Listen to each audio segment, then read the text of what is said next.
안녕하십니까 여러분, 동락석회 이현숙입니다. 오늘 여러분에게 소개해드릴 책은요, 청소년 성장 소설입니다. 제목은 루시. 저메이카 킨케이드라는 카리브해 문학의 강렬한 목소리를 들을 수 있는 작품입니다. 저메이카 킨케이드, 낯선 작가의 이름이죠? 네, 맞습니다. 사실 저도 저메이카 킨케이드라는 작가의 작품 루시를 통해서 처음 접했습니다. 낯설고 강렬하다, 딱 그런 느낌이었습니다. 루시는 주인공 여성의 이름입니다. 1990년도에 출판된 책이지만 작품의 배경은 1960년대 초반으로 넘어갑니다. 이 시기 이제 2차 세계대전 이후에 미국 상류층 사회에서 남미나 태평양 주변의 섬들에서 살고 있는, 그러니까 식민지 섬에 살고 있는 많은 10대 소년들이 가정부로 들어오게 됩니다. 이런 제도를 오페어 제도라고 하는데 워킹 홀리데이랑 굉장히 비슷해요. 워킹 홀리데이는 일을 하면서 그 나라의 문화를 공부하고 체험하고 그러면서 돈도 버는 거고, 오페어라는 이 제도는요, 프랑스어 오페어, 동등하게라는 단어에서 온 말인데요, 외국인 가정의 주거와 그 다음에 식사를 해결하면서 아이들을 돌봐주는 거예요. 그리고 남은 시간엔 자기도 학교를 다니고 공부를 하는 그러한 제도가 오페어 제도입니다. 여기 이 주인공 루시라는 소녀도 미국 뉴욕의 백인 상류층 변호사 가정의 오페어로 들어오게 됩니다. 딸이 넷이 있는 집에 들어오는데요, 이곳에서 이제 루시가 겪는 낯선 느낌, 그리고 식민지 지배자와 피지배자와의 그 관계의 낯설음, 똑같은 사물을 바라봐도 완전히 서로가 다르게 보는 시선이 굉장히 강렬하게 잘 표현되어 있습니다. 자, 여기서 보면 미국으로 이주한 피식민 소녀가 겪게 되는 19살 루시의 눈으로 바라보는 백인 상류 사회의 모습이라고 생각하시면 어떨까 싶습니다. 여기 남편은 루이스, 그러니까 변호사인 아버지 루이스, 그 다음에 머라이어 부인이 등장해요. 40살인데요. 두 사람의 삶의 모습을 보면 가장 미국답다? 자, 예를 들면 미국인, 백인, 상류, 딱 광고에서 나올 듯한 사람들의 모습. 그래서 딱 보면 금발머리에 하얀 피부에, 그리고 안정적인 가정, 차, 텔레비전, 세탁기, 이런 모든 것들이 딱 미국적으로 세팅이 된 집입니다. 그리고 이 머라이어라는 이 부인도 정말 순수합니다. 순수한 꿈, 순수한 야망, 아메리카는 최고다라는 어떤 자부심과, 그렇기 때문에 많은 걸 포용할 수 있다라는 넉넉한 인간적 인류애. 그런데 루시에게 그건 굉장히 낯설게 느껴지고, 뿐만 아니라 그거야말로 식민지, 즉 가진 자의 여유로 느껴집니다. 그래서 머라이어는 다가가려고 그러고 가족처럼 대하려고 하지만 루시는 선을 딱 긋습니다. 가족이 될 수 없죠. 이 작품에서 가장 인상 깊었던 건 수선화예요. 루시가 미국의 뉴욕에 도착했을 때는 한겨울이에요.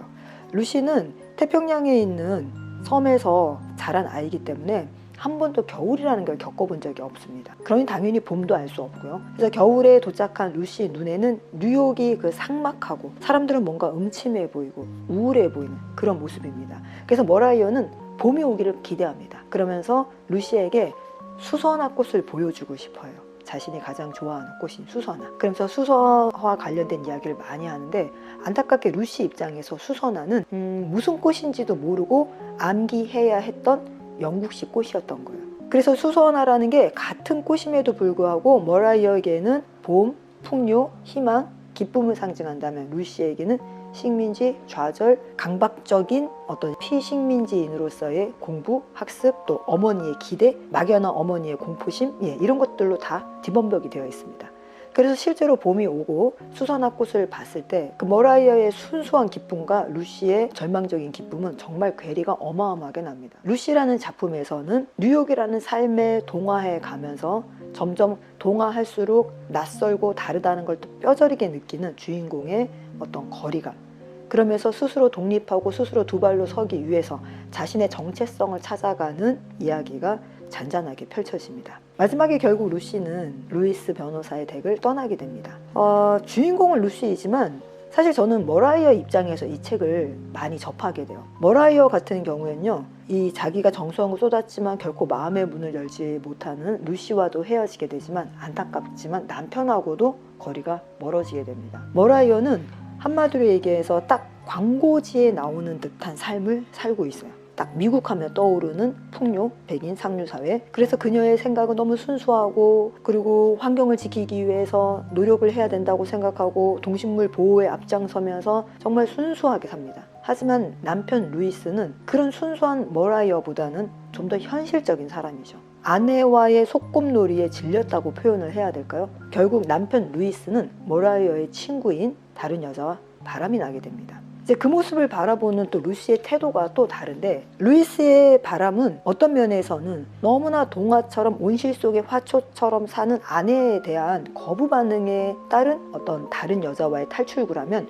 루시의 눈에는 태평양 섬에서 보았던 자기 아버지의 모습하고 오버랩이 됩니다. 그러니까 문명 사회와 약간의 비문명 사회에서의 남성의 위치가 좀 다르죠. 그러니까 루시가 생각하는 남성이라는 건, 남자는 원래 그래, 남자는 많은 여자들하고 관계를 갖고, 남자는 떳떳하고 큰 소리치고 자기가 뭘 잘못했는지도 몰라, 남성은 권위적이고 사실은 힘을 앞세우는 존재야, 그 시선으로 루이스를 바라보기 때문에 루이스가 왜 머라이어를 두고 다른 여자와 사랑에 빠질 수밖에 없는지 그 깊은 내면은 잘 들여다보지 못합니다. 자, 그래서 이 작품은 성장 소설이에요. 굉장히 낯섭니다. 이 작품을 읽으면서 저희가 생각해 볼 수 있는 건, 저희도 식민 지배의 역사가 있지 않습니까?